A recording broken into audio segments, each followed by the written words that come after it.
Hi, welcome back to the Nourishing Roots channel where I'm Marissa Pendlebury and I aim to try and show you how to develop a lifelong positive relationship with food after and during recovery from an eating disorder. In today's video, I want to talk to you about how to up-level your recovery and why it is so important to do it. First of all, let me just explain a little bit about what I think up-leveling in recovery means.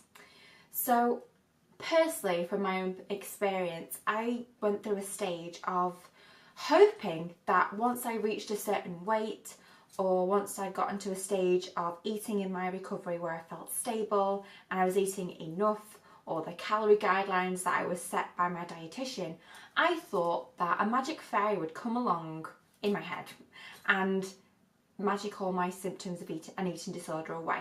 I thought that once I reached this target that people had set me, I would be free to live a normal life, be able to do things without worrying about food at all, and basically just get on with having a happy childhood.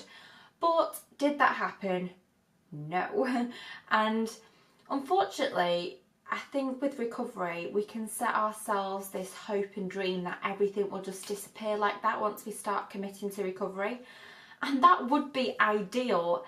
But it's often the case that that just doesn't happen. Recovery is a lifelong journey, and full recovery is possible. I'm definitely not saying it isn't, but what I'm saying is just because you might currently be a healthy weight or you're on target to achieve a certain goal in your recovery, that doesn't mean that you have to stop there. And on that note, I'd like to also mention that things like when you gain your period back and you start your menstrual cycle if you're a woman, that too doesn't mean that you need to stop recovery or that now things are happy-dappy and your negative thoughts are going to go away.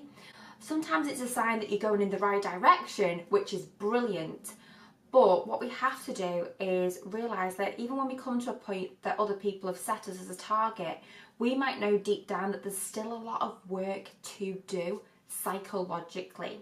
And this is what happened to me. So to go into a little bit more detail, what actually happened was I hit a healthy weight, in inverted commas, for me, set by a dietitian, and I also gained my period back. Everyone commented on how much I was glowing and I looked so much better than I did a few years ago.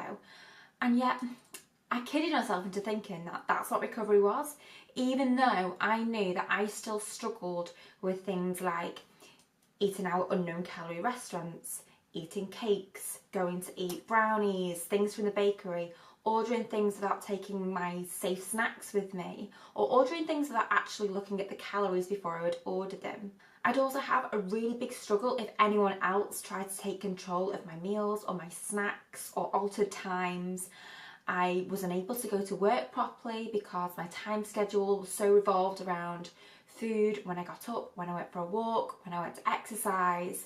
So even though on the outside I'd attained this ideal state of health according to a health professional, I was still not fully recovered. And it was hard for me to admit because on the outside I kind of falsified that I'd recovered because I believed that I had, because for me the behaviours of the eating disorder were so normal and ingrained that I couldn't see the wood for the trees, and literally I thought that that was it.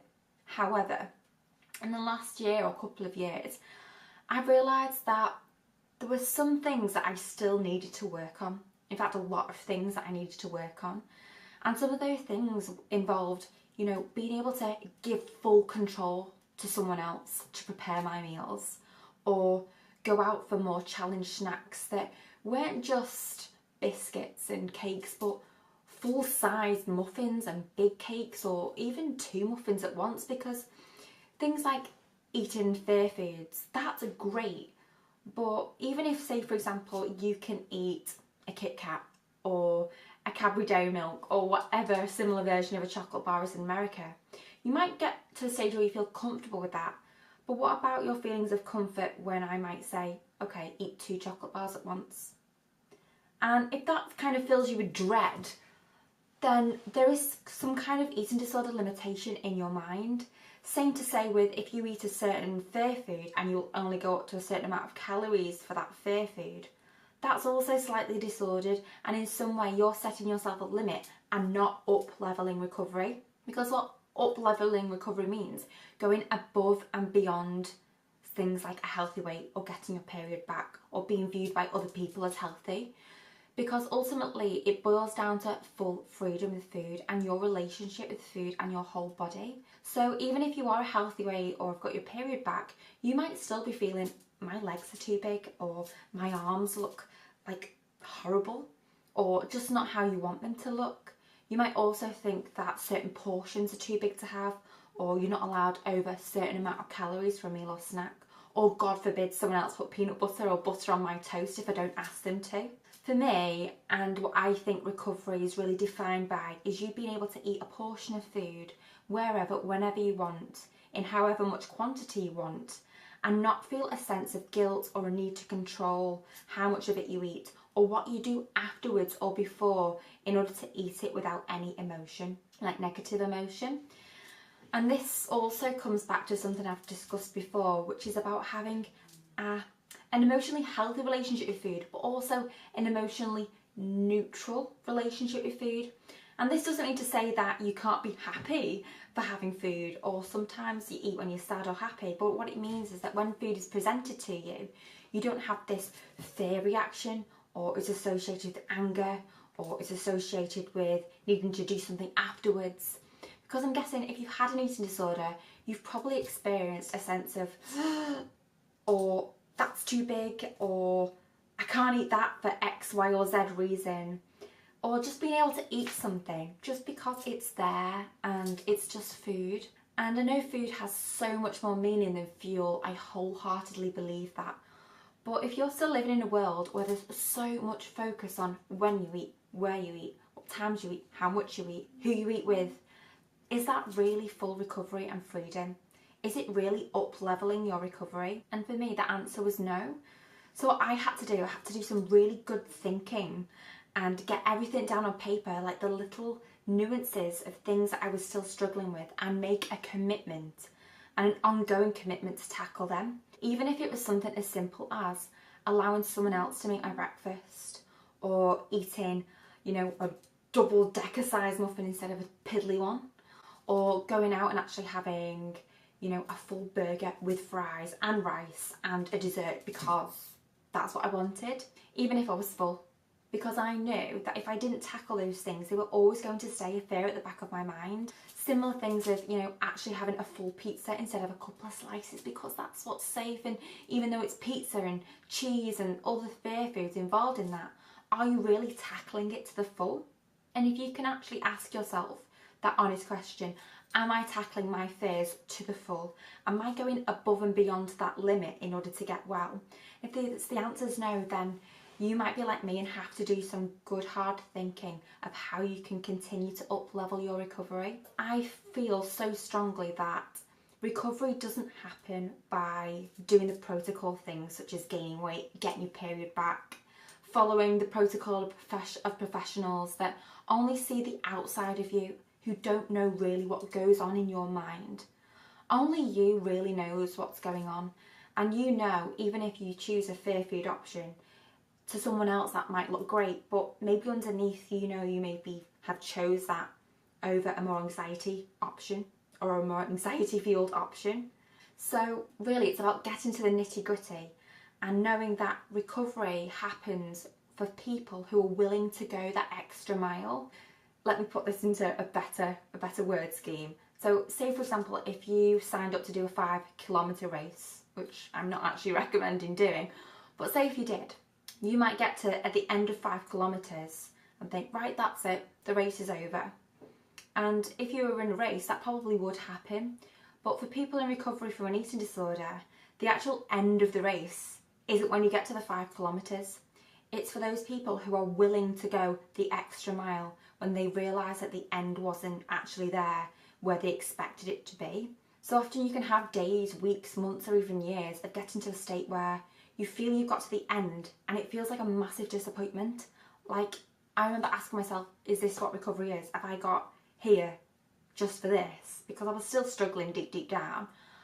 But only when I had the courage and the ultimate strength to carry on and up-level my recovery did things actually start to feel better mentally. Because I honestly feel like a lot of us, even though we've achieved this healthy state, are still suppressing ourselves in some way. We're still restriction and controlling in some way. Even if you're a healthy BMI, you might be suppressing your natural set point weight. And even though your weight naturally varies up and down over the course of your life, you might be constantly keeping it under what it's meant to be at a particular time in your life. And if you're doing that, that in itself is stressful. It's stressful on your body, it's stressful on your mind, and it leads to a lot of mental health struggles. And I've been there. I've been there when I thought I was doing well, tackling fair foods, but still struggling with a sense of worthlessness and not wanting to carry on and not knowing what I wanted to do in life. However, by up-leveling recovery and giving like real challenges a go, like challenges that you never thought you'd do, or things that you may have not even eaten when you were healthy before your eating disorder, that's when the magic starts to happen. So from this video, what I'd really kind of invite you to do is maybe to join me in the next week or few weeks or so to say, how can we up-level recovery even more? How can I say a big F off, or F off in the other direction, to say, hang on a minute, my life is worth so much more than still secretly holding on to this little bit of control, even if no one else can see it and even if it doesn't seem like a big thing. In reality, it is a big thing because it's stopping you from living to the full. So let's think of some ways how we can up-level recovery, even if it's giving control to someone else for your food for the day or week, or going out to a cafe and ordering your ultimate fair food off a menu. Not something that gives you a little bit of anxiety, but a whole ton of anxiety, and coping with that and sitting with it, not compensating afterwards, and going through that array of emotions that, although feel really crappy at the time, are actually making you stronger as a person and are setting you up for an amazing future and not a life half lived. So I hope you've gained a little bit from this video. I apologise for blabbering on so much about levelling up recovery, but I do think it's really important. And if you want to maybe find out more about Nourishing Roots and my philosophy on recovery, you can check that out at www.nourishingroots.com. That's ROUTES. Or you can also check out my foodie pictures on Instagram. But in the meantime, have a great week, start up-leveling your recovery, and I